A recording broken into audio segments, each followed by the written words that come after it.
Hello les amis, bienvenue sur la chaîne Le Tarot Enchanté. On se retrouve pour vos prédictions concernant la nouvelle année chinoise qui démarrera le 29 janvier 2025. Cette année est placée sous le signe du serpent de bois et je reviendrai dessus un petit peu plus tard dans la vidéo. Parce que juste avant, j'aimerais vous raconter une légende populaire. C'est la légende des signes astrologiques chinoises. C'est important de la connaître, c'est super intéressant. Ça va vous permettre de comprendre un petit peu mieux l'univers de ces signes. D'accord? Donc j'y vais. Dans la mythologie chinoise, le plus puissant des dieux est l'auguste empereur de Jade suprême, plus simplement appelé l'empereur de Jade. On peut le reconnaître facilement sur les illustrations.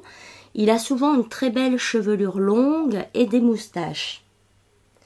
Il habite un beau palais céleste dans la plus haute partie du ciel, ce qui lui permet de régner sur tout le panthéon des dieux. Une des particularités de l'empereur de Jade est d'être le dieu du ciel et de la terre, du cosmos. Il est également le chef de la bureaucratie. De ce fait, il est extrêmement respecté en Chine, puisqu'il agit sur toutes les demandes administratives. Il peut faire de votre destinée fortune ou infortune. Un beau jour, l'empereur de Jade, au sein de son palais, annonça l'organisation d'une course épique afin de recruter des animaux qui feraient partie de sa garde rapprochée exceptionnelle.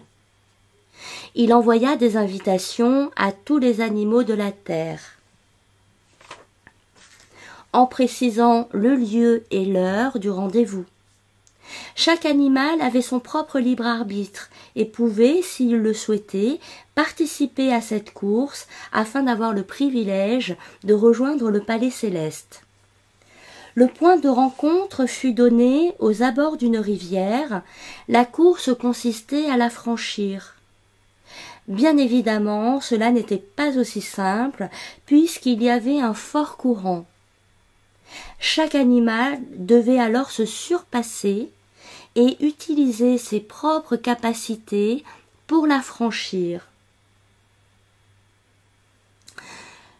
Le grand jour arriva et 12 cygnes se présentèrent au départ de la course.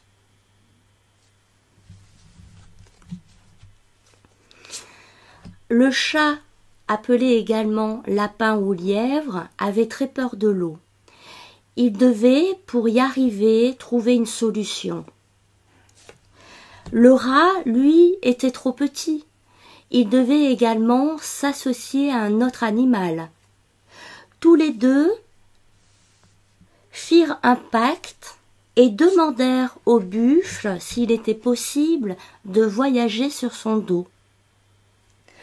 Le buffle, bon camarade, accepta. Au fur et à mesure de l'avancée de la course, le classement surprit l'empereur de Jade. En effet, le chat, le rat et le buffle étaient en tête de cortège. Le rat, voyant l'arrivée proche, fit tomber le chat à l'eau. L'opportunité était trop belle.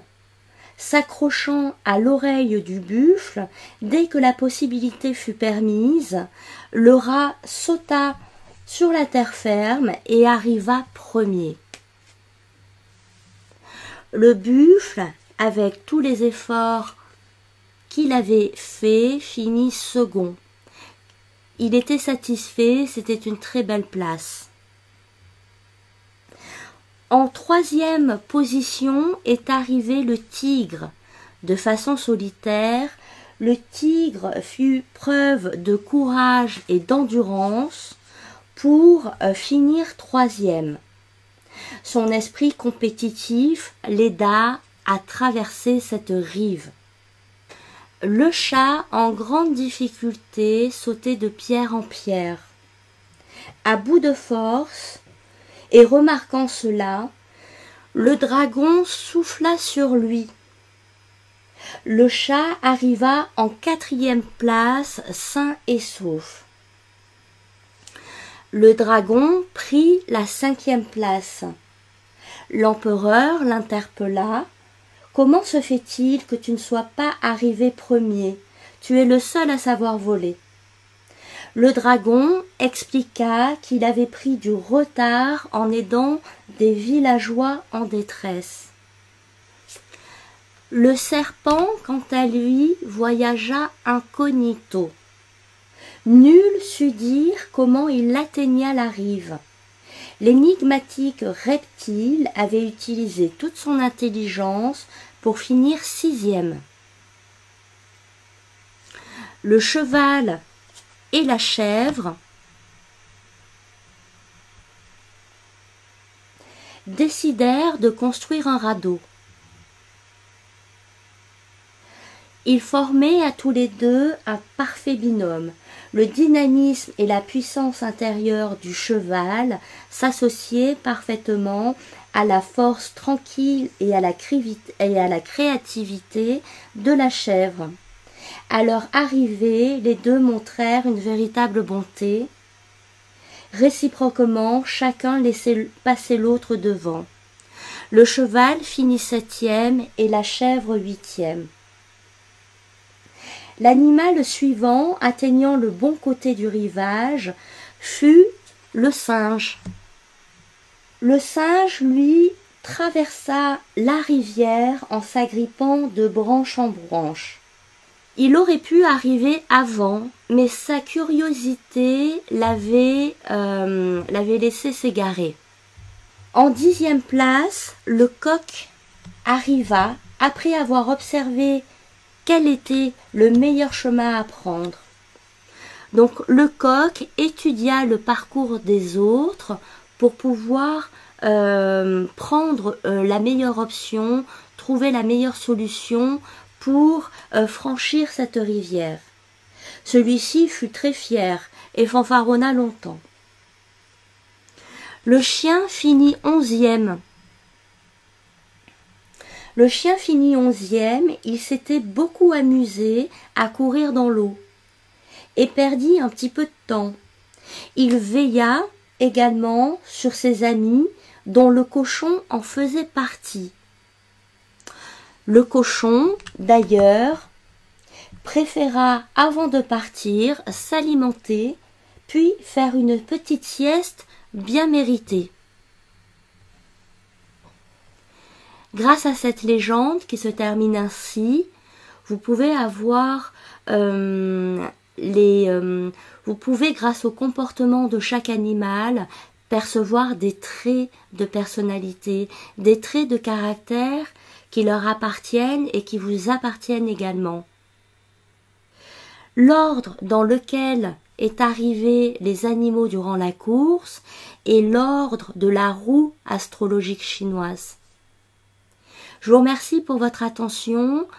Maintenant, on va étudier ensemble votre année plus en détail. On se retrouve, chers amis, chat, lapin, lièvre. C'est un signe vraiment à diverses facettes que vous avez. On se retrouve du coup pour votre guidance de l'année 2025. Alors c'est une petite guidance parce que je viens d'effectuer les prévisions 2025 pour les signes traditionnels. Que je vous invite à regarder parce que j'effectue de l'encromancie, c'est-à-dire que je prédis l'avenir à partir de taches d'encre. C'est vraiment intéressant, je vous invite vraiment à regarder votre vidéo. Donc aujourd'hui, petite guidance pour votre signe chinois pour l'année 2025. Ça va en fait vous apporter 2-3 messages, mais en aucun cas ça représente l'entièreté de votre année, d'accord? Donc on y va pour vous. Je vais piocher 3 cartes. La première correspond à votre vie affective. La seconde correspond à votre vie professionnelle. Et la troisième correspond au message de l'univers. D'accord? Je vais retourner chaque carte et ensuite je les recouvrirai d'une carte du tarot. Donc sur le plan affectif, nous avons le coq. Très bien. Au niveau professionnel, nous avons fin d'été. Et sur le plan subtil, nous avons le calme et le côté prospère. Alors je ne sais pas si la prospérité correspond à prospère. Prospère, il me semble que c'est, oui, prospérité. Écoutez, bon, bref.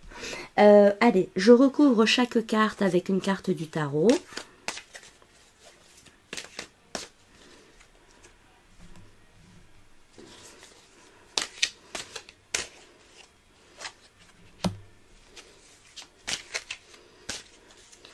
Et nous allons pouvoir démarrer. Hop. Alors, sur le plan affectif, nous avons le coq et nous avons le 4 de denier inversé. Très bien. Au niveau professionnel, nous avons la fin d'été et les amoureux inversés. Ok. Et sur le plan subtil, nous avons le calme et le 9 de coupe. Très bien. Très bien. Alors, on va démarrer. Nous allons démarrer par le coq, par votre vie sentimentale. Le coq, qu'est-ce qu'il nous dit? Premièrement, il nous parle d'une personnalité du signe du coq. Je vous invite à regarder sur Google. Est-ce que j'ai mon petit livret? Oui, j'ai mon petit livret ici, mais comme c'est un vieux jeu, j'aurai pas forcément toutes les années, mais je peux vous donner quelques années éventuellement. Alors, le coq, ce serait pour les personnes qui sont nées en 81, pour les personnes qui sont nées en 69, pour les personnes nées en 57, pour les personnes qui sont nées en 45. Voilà. Alors, vous pouvez rencontrer une personne importante sur votre vie sentimentale qui serait du signe du coq. D'accord? Sinon, on peut vous dire ici, avec le coq, parce que la particularité du coq, c'est traits. Il a plusieurs traits, le coq. Le premier, c'est qu'il fanfaronne. D'accord? C'est quelqu'un qui peut prétendre qu'il peut prétendre à plus que ce qu'il n'a. Ok? Ou qui peut grossir un peu les traits. Très bien, premièrement. Second trait, le coq a un courage exemplaire. C'est quelqu'un qui ose. Et dernier trait du coq, pas le moindre, le coq a un côté observateur. Et pour moi, ici, je pense que ça vous correspond bien. Pour cette année, vous allez prendre le temps d'observer. C'est pour vous important d'observer les comportements qu'ont les autres personnes dans votre vie sentimentale. Si vous avez quelqu'un dans votre vie, ici, c'est comme si vous attendiez des preuves, des gestes concrets, d'accord? Vous êtes dans une phase d'observation pour une partie de l'année 2025. Allez, je vais dire pour la première, pour le début d'année, ok?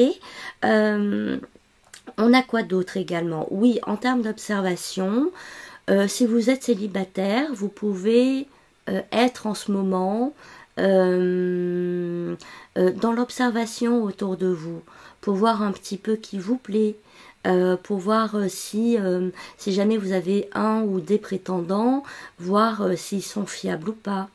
Vous pouvez faire le point un petit peu aussi de votre entourage, qui a des valeurs, qui n'en a pas, qui est célibataire, qui ne l'est pas. Il y a cette idée de dresser un petit peu un portrait, mais surtout d'être dans l'observation, attentif aux faits et gestes des autres. Ok, avec le 4 de Pentacle, ce qui est très joli, c'est qu'on nous montre une générosité de votre part. Vous allez être ouverte, vous allez être ouvert cette année. Vous n'êtes pas renfermé dans votre coquille, ok? Vous allez vous ouvrir aux autres, vous allez accorder du temps, vous allez être beaucoup plus accessible. Alors, si on nous parle de ça, c'est parce que pour moi ici, dans un passé proche, vous avez été un petit peu en repli, un petit peu dans une coquille. Et ce que l'on nous dit ici, c'est que vous allez vous ouvrir davantage. Donc, ça va favoriser les rencontres. Mais encore faut-il que, avec votre sens de l'observation, les partenaires que vous rencontrez correspondent à vos principes, d'accord, à vos principes. Si vous êtes en couple ici, on voit que vous êtes beaucoup plus ouvert à l'autre. Et si vous êtes beaucoup plus ouvert à l'autre, c'est que l'autre l'est également. Donc il y a beaucoup plus d'échanges, beaucoup plus de partage, beaucoup plus de chaleur. On se donne mutuellement, d'accord? On donne, on reçoit, on donne, on reçoit. C'est un cercle vertueux. Ok, sur l'aspect professionnel, on a la fin de l'été et les amoureux à l'envers. Je vais être honnête, pour moi j'ai l'impression que il y a une situation professionnelle qui ne va pas durer, que quelque chose d'autre vous attend. Et sûrement fin d'été, donc c'est-à-dire à la rentrée, vous allez vous diriger vers soit un autre poste, soit une autre forme de travail, soit un complément professionnel, une reconversion. Pourquoi pas, mais on sent vraiment un basculement, un changement. C'est un nouveau cycle que vous démarrez à la rentrée, clairement. Au niveau de l'univers, des messages subtils, donc on a ce fameux calme avec ce 9 de coupe, il est juste représentatif de la confiance que vous avez en l'univers. Et ça ne m'étonne pas parce que vous avez cette forme de générosité, vous êtes généreux, d'accord? Et bien vous l'êtes également envers l'univers, votre cœur est grand ouvert, vous avez confiance en lui et vous savez, ici, c'est comme si ce que vous souhaitez, eh ben, vous avez la sensation, vous avez la conviction que l'univers va vous l'apporter. C'est comme ça, c'est ancré en vous, c'est écrit en vous.